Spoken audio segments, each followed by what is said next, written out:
राष्ट्रवादीचं सिंदखेड राजामध्ये शिवसेनेच्या उमेदवाराला पाठिंब्याचं पत्र देण्यात आलंय।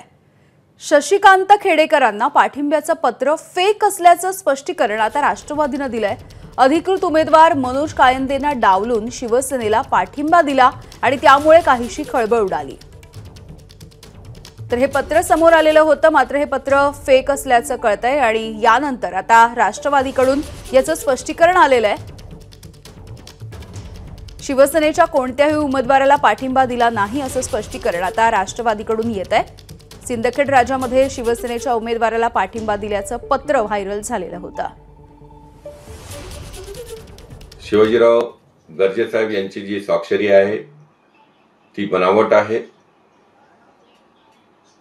चुकीचं मजकूर त्या ठिकाणी नमूद करून मतदारांची दिशाभूल करण्याचं षडयंत्र विरोधकांच्या माध्यमातून त्या ठिकाणी होत आहे। त्यामुळे आपण विचलित न होता पूर्ण ताकदीने श्री मनोज देवानंद कायंदे यांना विजयी करण्यासाठीचे त्या ठिकाणी प्रयत्न करावे।